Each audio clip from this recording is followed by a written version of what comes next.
Joe, it is week 3, and we have done an adjustment to our power ratings. We'll get to that in just a moment.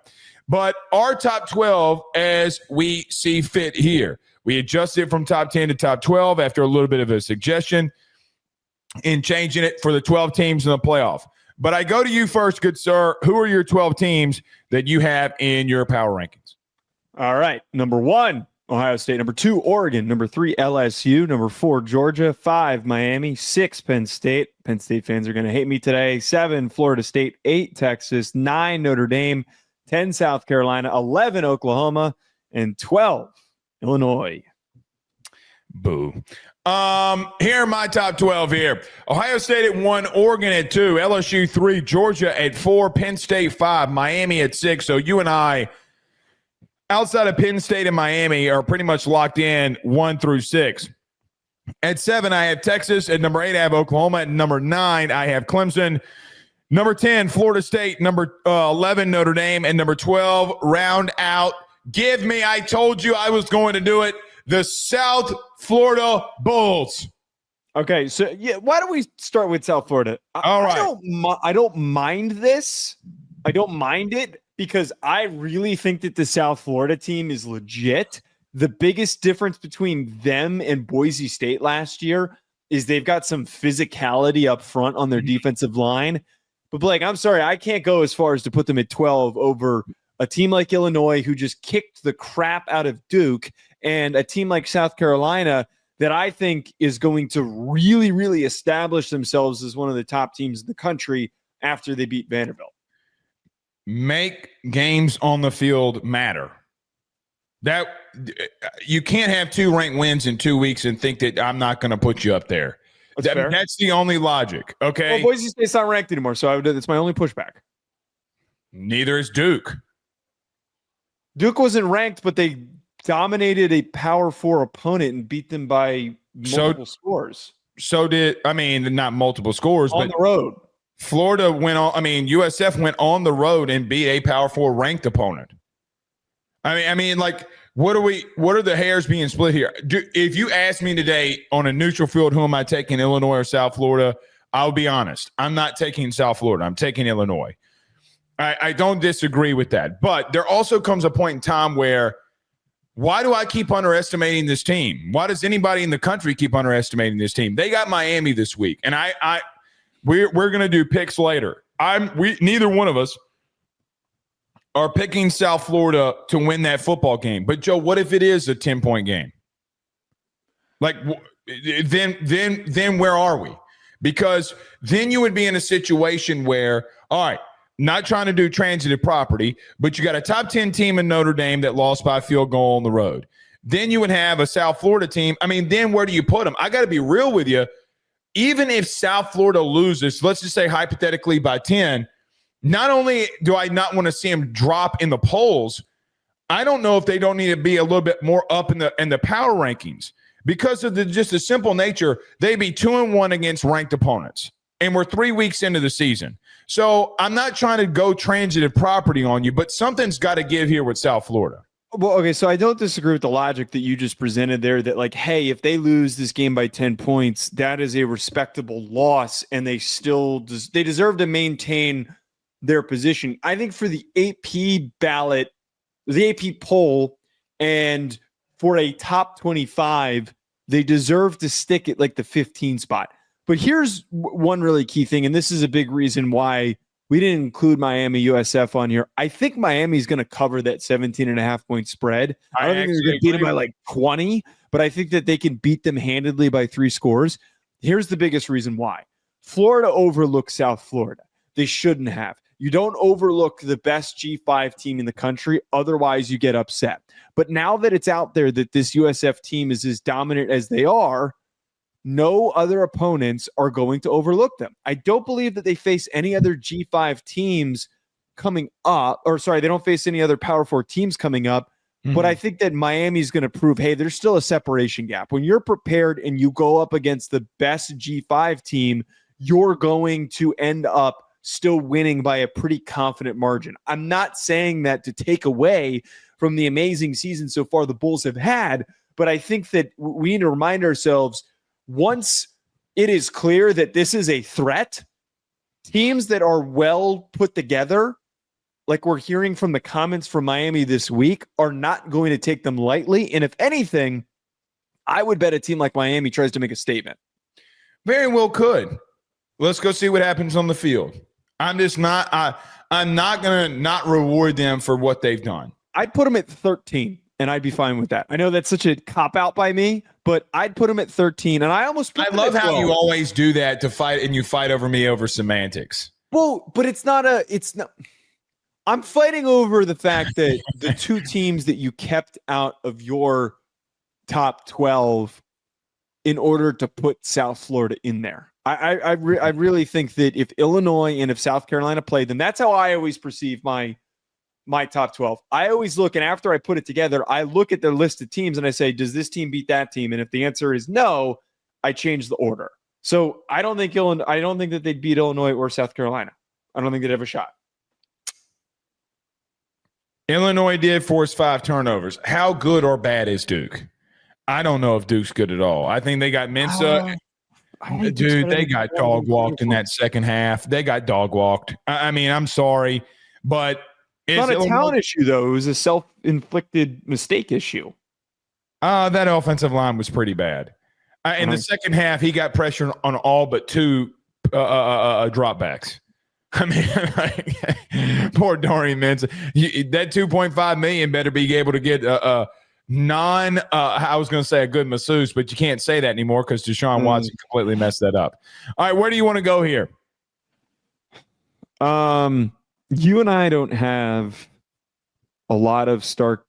I just realized I still spelled Clemson wrong on your. I spelled it Clement. God, fuck. It took 3 tries and I still got it wrong. I would like to talk about our orientation of Penn State and Miami because I have Miami over Penn State, and I think that the reasoning needs to be established. I'll open the floor for you. Why are you higher on Penn State? Because I've seen Miami through 2 weeks, and I understand what they can be. But there's a level of, like what you get with Georgia, what I think I'm always going to be consistently given from Penn State. Joe, they just haven't opened things up. And I think that I don't want to say they sleptwalk, but guys, y'all better go watch that defense. Like, Joe, that defense is something serious. I mean, like, if you're based off of your logic earlier, who would I take on a neutral field today? I'm taking Penn State. I'm taking Penn State because I think, for me, look, Allen was the feature back last week, and they didn't miss a beat at all. I mean, they've kind of been toying around with things. The reason, if you go and watch them, the reason the scores are down, Joe, they're running some absolutely outrageous stuff to see what sticks, and then they go out there and they'll have a 3 and out because they've run a speed sweep. They've run a diamond formation screen. They've done so many. They've gone a triple off balance line to the right and then ran it left. I mean, they've just done so many goofy things to see what sticks at the wall. They're toying around with their food, and you can tell that they are. I think they're still really dynamic, and I got to be real with you. I'm silently optimistic about what I've seen from them from the wide receiver room, and so I'm cautiously optimistic about what I've seen from Allar. I'm also, when you put it into perspective, if you're going to do it against Miami, so let's go here. I understand where Miami is and what they can be. They're at home. They're in week 1. I think Carson Beck has been highly efficient. I just kind of need to see them a little bit more. I feel like I know what I'm going to get from Penn State. Do I know what I'm getting from Miami? You beat a ranked opponent this week, Joe, they're going to be over Penn State. And that's just how it's going to go. I don't disagree completely with some of the statements that you made there. I think one thing's for certain is that Penn State's defense is comically good. It is overwhelmingly dominant. Man. They're the type of defense that if there are issues with offensive rhythm, they're going to be able to get them back in the game. We saw that last year in the college football playoff when they're playing SMU, they're playing against Boise State. The offense isn't like really, really clicking the way that it needed to early. It had a little bit of a slow start, but because the defense is smothering and they force turnovers, it'll create momentum for them. Mm-hmm. My big question mark coming into the year is, could Drew Aller stop having these games where he's misfiring and his completion percentage is messy and is accurate? The ball's all over the place. He was fine in week 1 against Nevada. And then in week 2, he took a step back. I'm tired of this with Drew Aller. I'm tired of talking about he's so physically gifted, he's so big, he's so talented, but then he has these games like this against FIU. I want the kid to be good. I want the kid to be really, really good. I think that he has every ability to be a top 10 pick in the upcoming draft and to be in the Heisman conversation. But when he has these up and down weeks, I think coming into a matchup against Miami, I think that I would actually rather have Carson Beck. I know that a lot of people are going to roll their eyes or maybe even get upset over that statement, but I saw in person Carson Beck outperform all of his issues. He looked composed. He looked deliberate. He looked decisive. A version of Carson Beck that we didn't think was around anymore. Well, for him to have done that in an off season, Blake, I think is incredibly notable. And I'm seeing signs of improvement. I got to see those improvements from Aller before I can pick them over a team like Miami, because quite frankly, they're pretty defensively evenly matched. We haven't seen Aller given that ability this year, really. Not on a national stage, right? Yeah. Like, I hear what you're saying. I mean, as transitive property goes, if Notre Dame loses this week to A&M, hypothetically speaking, then what does that show for Miami? Then what do we say? Okay, well, I mean, A&M beat them. I don't think that takes. I don't like. That's why I don't like transit property. I don't think I don't either. But you know good and well what that does. You will have the question in your head, regardless if you like it or not. Okay, well, how good is this Miami team? There's one thing you said there that was the biggest thing there. Dude, Carson Beck's been really good. He took this offseason very seriously. Very seriously. He's had a really efficient 2 weeks, and by God, I mean, we'll see what happens here. But I just feel like I have a little bit more consistency with Penn State at the current moment. I think that I said they were evenly matched, but I think Penn State's edge in this is they've got the better defense overall. They both have similar defensive lines, but overall they've better secondary, better linebacker room. Running back room's better. Offensive line is pretty evenly matched. I actually probably give the edge to Miami in this conversation. I have to also address this, is that like these teams are showing that they can do a lot of similar things really well. Run the football, control time of possession, get after the quarterback. I am very high on the fact that I'm going to say this every single week, unless there's a point where the floor falls out and they start stinking. I am so high on the fact, Blake, that defensively they fix their tackling overnight. That is something that has not happened in the history of the sport. When you have tackling issues, and you justifiably brought it up this offseason, that is something that will take sometimes a half a season, a whole season before it starts to click. Or you just go and get a whole new thing of personnel and it gets fixed. Well, they got new personnel and a new defensive coordinator whose emphasis is swarming to the football. So that to me, I think, Blake, is why I'm locked in on this Miami team and I'm high on them. I mean, I have them at 6. So I mean, there's nothing that I really disagree with what you're saying. Yeah, I just think if you're forcing me to pick somebody, I'm going with Penn State here. Right. Joe, a massive leap on both of our boards as Oregon was at around 5 or 6 last week for the both of us. But this week, you and I have Oregon at number 2. Your thoughts? You read my mind on this because I wanted to get to this next. This is the most justified rapid jump, and I don't want to hear anyone argue against this. I don't want to hear anyone argue against this. If you're arguing against this, you're just completely ignoring what they just did. Because here's what the counter argument could theoretically be, and it's probably a lot of them would come from Penn State fans or maybe some Georgia fans or whatever. All these teams haven't really played anyone. That's fine. It's week 2. I have one team that played a really bad Power 4 team, had no business, didn't have to do what they did, didn't have to win by 66 points, but did it for the fun of it. Did it for the fun of punishing their opponent. because of a silly comment that its head coach, who's never had a filter, said going into the week. Dude, I'm telling you, this mentality of this team is unbelievable. I was on an Oregon, the On 3 Oregon podcast earlier, and I was bringing this up that you've got all these former five stars that are now stepping up. You got Amari Washington, you got Mateo Uiagalelei. You're getting to see DK Moore. All these guys contribute. But not only is this team talented, they're getting developed, and they just want to dominate whoever they're going up against. Like I've never felt more justified about a team that hasn't played anybody and putting them at number 2. Like this is what you do to prove to everyone that you're good.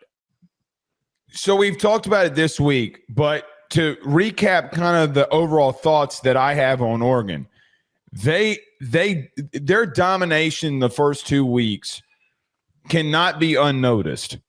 Just it can't be. Let's go on both sides of the ball about what we think that we're seeing. Number one, defensively, Joe, I know that they're playing inferior opponents. I get it. The problem is even when the games are completely out of reach, in both of these games, they're still dominating at the highest order. I've seen a team against another P4 opponent physically dominate both lines of scrimmage. We will both concede and do agree that Oklahoma State's just not the team to do that, right? Like, they're not a good football team. However, when you do something what you're supposed to do and then you do more and add on to it, that's what catches your attention. The splattering that they put on Oklahoma State was eye-opening. What I think that I'm seeing, and we will find out when the games start being played, is I think that I'm seeing a team that had a locked-in offseason. I'm seeing a team that has some explosiveness defensively. Joe, this is the real, true culture of what you're getting with Dan Lanning, right?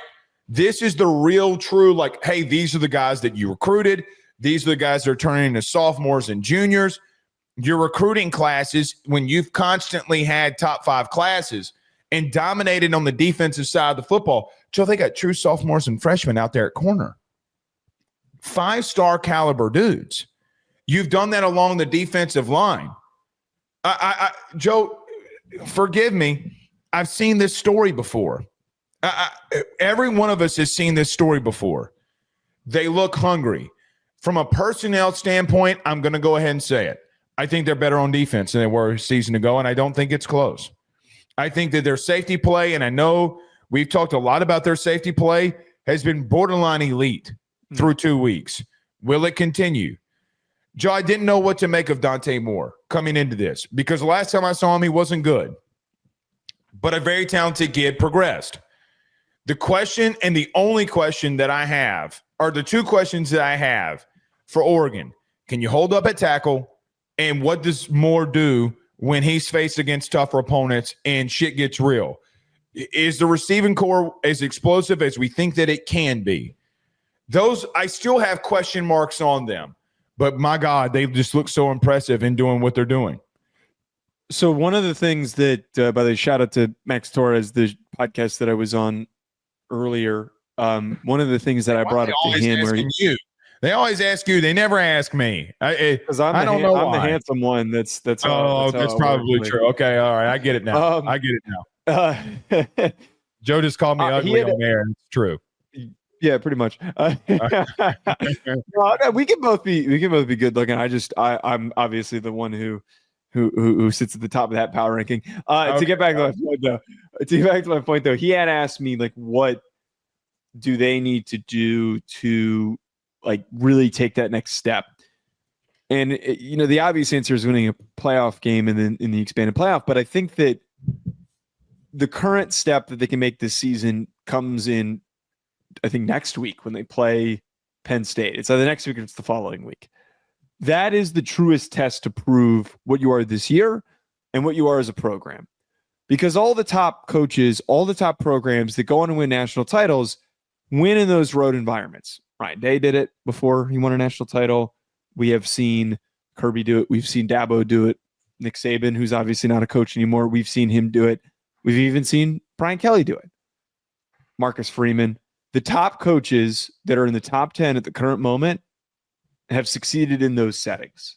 Mm-hmm. If Dan Lanning is up for this challenge and this team is truly as good as we think that they are, it's going to be proven against Penn State. And if Penn State is as good as they are, maybe they just had a little bit of a slow start after the shaky FIU game, then we'll be talking about Penn State. I'll move them up to number 2. Gladly we'll move them up to 2. But we're 2 weeks in.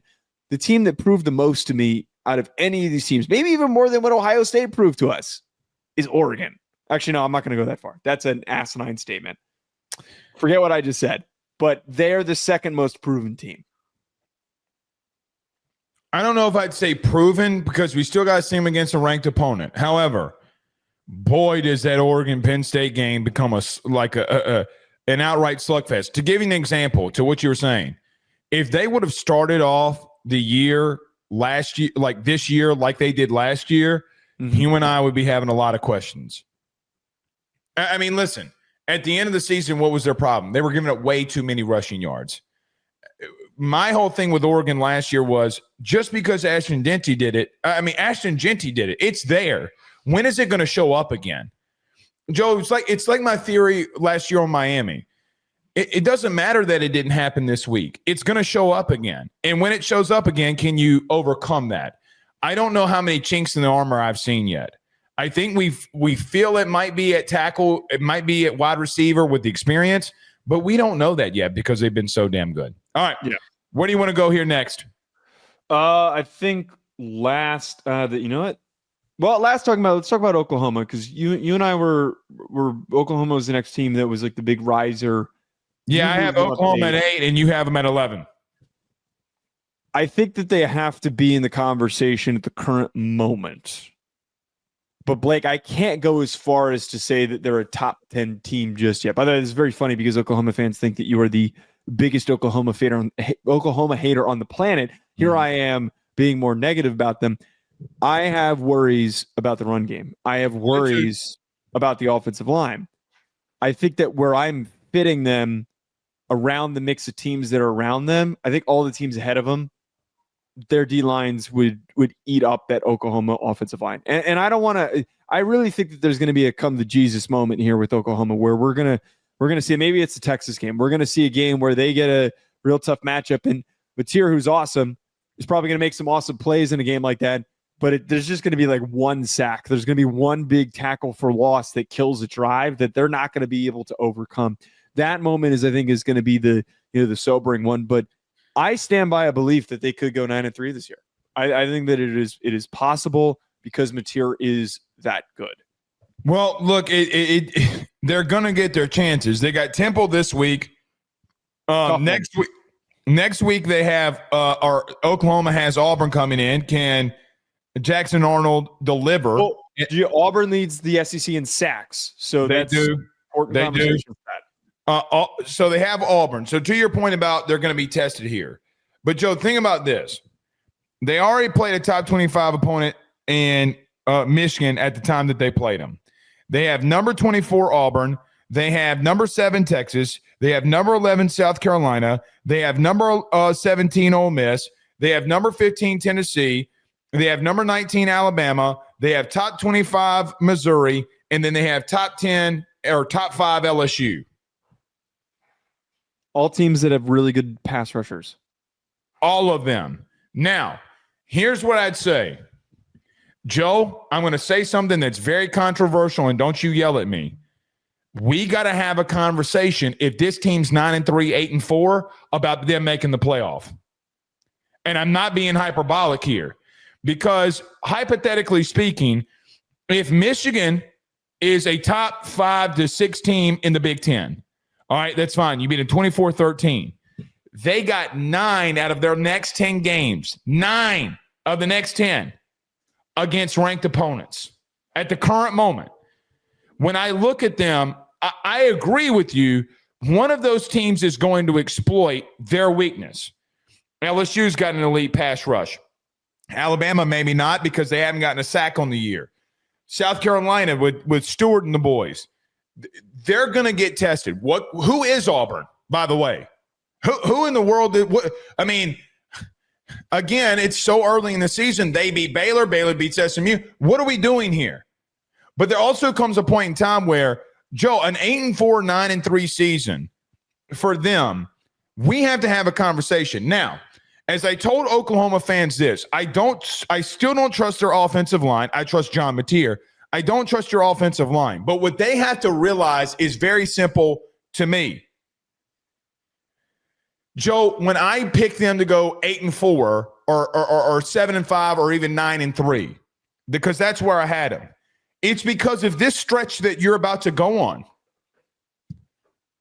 You were warned this summer when we talked about this, that this is what you were about to face. Joe, 9 ranked opponents. 9.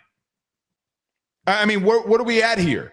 So, yes, do I think that they can have 4 losses in the next 10 weeks? Yes, I do.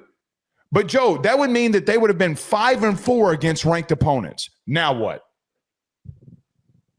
Now what? So I sit here and say to myself, let's just say hypothetically, you have a 10-2 Indiana, okay? And I have an 8-4 Oklahoma team. You're starting to lose me here. Wait, what are you about? What I'm saying here is I don't know if Oklahoma is going to be able to be properly rated in any of this. Because you're 8-4, you're out of the mix. I'm sorry. I'm not. You're not a part of the conversation. 10 of your 12 games against ranked opponents, and you go 5-4 against the last 9. We have to have the conversation.